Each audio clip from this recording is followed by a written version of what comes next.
مولانا صاحب بھی کہتے ہیں کہ مجھ میں بہت زیادہ چینجنگ آ گئی تھی، اور اس لڑکے نے جو مجھے کہا تو وہ بات مجھے بہت زبردست لگی، اور میں نے خود یہ ڈیسیجن لیا کہ ہاں، ڈاکٹر بننے کے بجائے جو ہے نا مجھے عالم بننا چاہیے۔ بقول مولانا صاحب کے کہ میں اپنے گھر چلا گیا، گھر جا کے والد صاحب سے میں نے بات کی کہ میں نے عالم بننا ہے، میں نے مدرسہ میں داخلہ لینا ہے۔ تو ذمہ دار گھرانہ، پنجاب کے وڈیرا پن کا جو سٹائل ہے، یا جو چودھری ٹائپ سٹائل ہوتا ہے، بہت بڑا ذمہ دار بندہ ہوتا ہے۔ تو بقول مولانا صاحب کے کہ میرے والد صاحب بہت زیادہ غصہ ہو گئے کہ آپ جو ہے مولوی بنو گے۔ معذرت کے ساتھ ایک بات ناظرین ادھر ایڈ کر رہا ہوں کہ اس ٹائم پہ، اس زمانے میں کمی کمین ہی جو ہے نا دین کے اس سائڈ پہ آتے تھے کہ یار مولوی بننا یا عالم بننا۔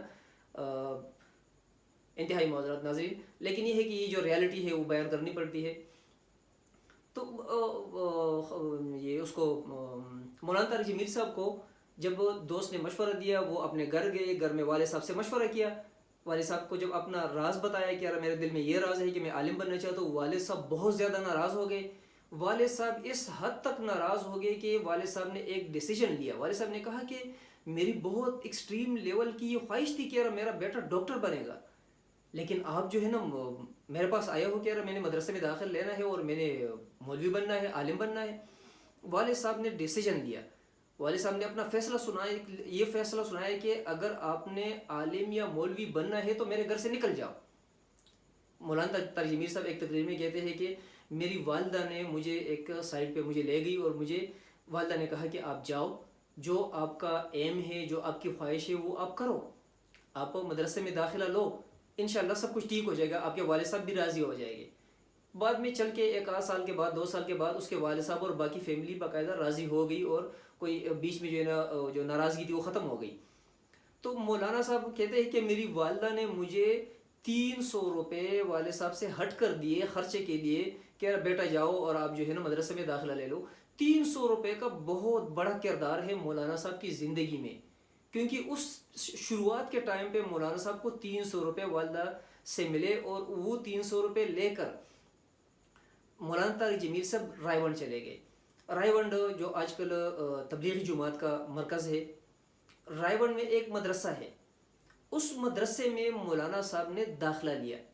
داخلہ لینے کے بعد مولانا صاحب نے تقریباً مدرسہ جامعہ عربیہ میں داخلہ لینے کے تقریباً 8 سال مدرسے میں مولانا صاحب رہے۔ 8 سال مسلسل اس نے فقہ، قرآن اور باقی جو تعلیمات ہوتی ہے، ایک عالم بننے کے لیے جو جو لوازمات ہے، جو اسٹڈی کرنی پڑتی ہے، وہ سب کچھ کر لیے، اور 8 سال میں وہ ایک بہت بڑے عالم ابھرے۔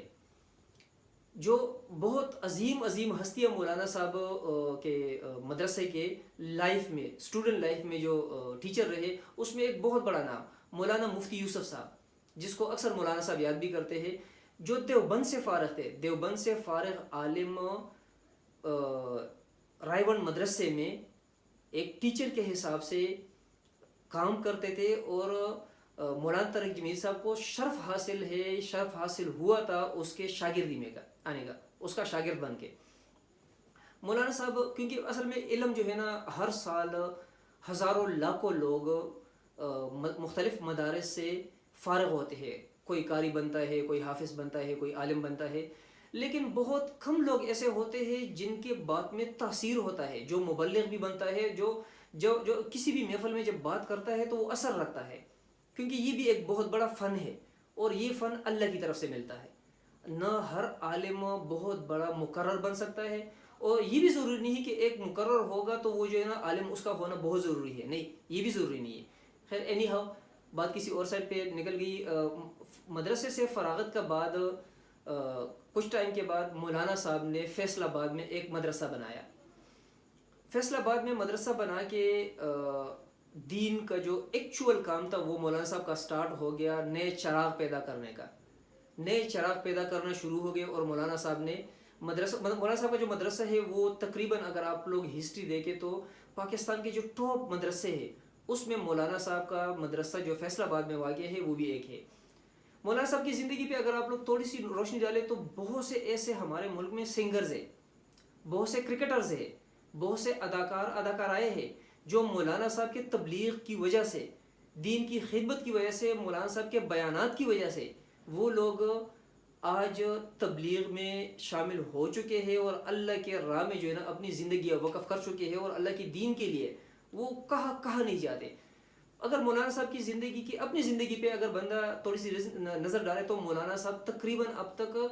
جو 6 بر اعظم ہیں، 6 کے 6 بر اعظم کا وزٹ کر چکے ہیں، مختلف کنٹریز کا۔ کس لیے؟ اپنی ذاتی پرسنل کوئی بزنس کے لیے نہیں، نہ ہی کوئی آؤٹنگ کے لیے، بلکہ صرف اور صرف اللہ کی دین کی خاطر۔ اصل میں چونکہ مولانا صاحب کا گھرانہ امیر گھرانہ تھا، کافی بڑی ذمہ داری ان کی تھی، اس لیے مولانا صاحب کے لیے یہ کوئی ایشو نہیں تھا، اور نہ اس کے لیے کوئی ایشو ہے کہ اگر وہ مہینے میں 2-3 کنٹریز کا بھی وزٹ کرتا ہے تو وہ فیملی بیک گراؤنڈ اتنا اسٹرانگ ہے کہ اس کی وجہ سے وہ افورڈ کر سکتے ہیں۔ تو مولانا صاحب 6 بر اعظم پھر چکا ہے اللہ کے دین کے پھیلانے کے لیے۔ ڈاکٹر ذاکر نائک جیسے بندے سے مولانا صاحب مل چکے ہیں۔ انٹرنیشنلی جتنے بھی بڑے لیڈرز ہیں، بڑے عالم ہیں، تقریباً جو ہے نا موسٹلی بندے ایسے ہوں گے کہ جو مولانا طارق جمیل صاحب کے ساتھ مل چکے ہیں، اور ہر بندہ خوشی محسوس کرتا ہے۔ میں ذاتی طور پر اس بات کا شاہد ہوں کہ کسی بھی جگہ پہ جب مولانا صاحب کی تقریر ہوتی ہے تو چونکہ پہلے سے اناؤنسمنٹ ہو چکی ہوتی ہے کہ یار کل پرسوں یا ترسوں جو ہے یا فلان تاریخ کو مولانا صاحب فلانی جگہ پہ فلانے مدرسے میں یا فلانے مسجد میں تقریر کریں گے، تو یقین کریے ناظرین کے لوگ، ایسے لوگ جو کہ دین سے بہت دور ہے، بہت سے لائرز، ڈاکٹرز، ٹیچرز یا مختلف جو کاروباری لوگ ہیں، تو ایسے لوگ جو کہ تبلیغ یا ان جگہوں سے بہت دور ہے، لیکن مولانا صاحب کے بیان کو سننے کے لیے وہ ضرور ادھر پہنچتے ہیں، اور خواہش ان کی ہوتی ہے کہ ہم مولانا صاحب کا بیان سن کے جائیں۔ مولانا صاحب وہ چند بندوں میں سے ہے، چند ایک بندوں میں سے ہے جو فرقہ بندی کے بہت خلاف ہے۔ مولانا صاحب بار بار کہتے ہیں کہ ایک دوسرے کو کافر مت کہو۔ ہم کون ہوتے ہیں اپنے دوسرے مسلمان بھائی پہ کافر کا فتویٰ دینے والے، کفر کا فتویٰ لگانے والے ہم کون ہوتے ہیں؟ اگر پاکستانی سیاست کی طرف آ جائے، میاں نواز شریف ہے، عمران خان ہے، یا بہت سے اس طرح بہت سے لوگ، وہ لوگ فخر محسوس کرتے ہیں کہ مولانا صاحب سے ان کی ملاقات ہو جائے۔ حالانکہ اگر عام دنیاوی اعتبار سے دیکھا جائے تو لوگ ہمارے جو اپر لیول کے پولیٹیشنز ہیں ان کو دیکھنے تک ترستے ہیں، کیونکہ اتنی ٹف سیکیورٹی اور اتنی ٹف موومنٹ ان کی، لیکن وہی لوگ جو ہے نا مولانا صاحب کو ترستے ہیں دیکھنے کے لیے۔ مولانا صاحب کے بیان میں ایک اثر ہے۔ حقیقت یہ ہے کہ مولانا صاحب جب بات کرتے ہیں تو دوسرے بندے کے دل سے بالکل ہو کے گزرتی ہے، دل میں پیوست ہو جاتی ہے، دماغ میں نقش ہو جاتی ہے وہ بات۔ ایک واقعہ جو ہے نا ناظرین مجھے یاد آ رہا ہے کہ ایک چور تھا، اس چور نے، اور یہ ریالٹی ہے اور یہ حقیقی سٹوری ہے، ایک بندے کی گاڑی چوری ہو جاتی ہے۔ جیسے ہی چور گاڑی کو سٹارٹ کرتا ہے تو چونکہ جلدی میں ہوتا ہے، وہ گاڑی کو بگا کے لے جاتا ہے، اور لیکن اس میں جو ہے نا ایک کیسٹ، کافی پہلے کی سٹوری ہے تو اس ٹائم پہ یہ CD یا USB وغیرہ کا ٹائم نہیں تھا، تو اس میں جو کیسٹ لگی ہوئی تھی وہ مولانا طارق جمیل صاحب کا بیان اس پہ لگا ہوا تھا۔ ابھی وہ گاڑی ڈرائیو کر رہا ہے اور مولانا طارق جمیل صاحب کا جو بیان ہے وہ بھی سن رہا ہے۔ ابھی واللہ عالم کے اس بیان میں اس نے کیا کیا باتیں کی ہے کہ اس چور کے دل پہ وہ باتیں ایسی نقش ہو گئی کہ ایک کچھ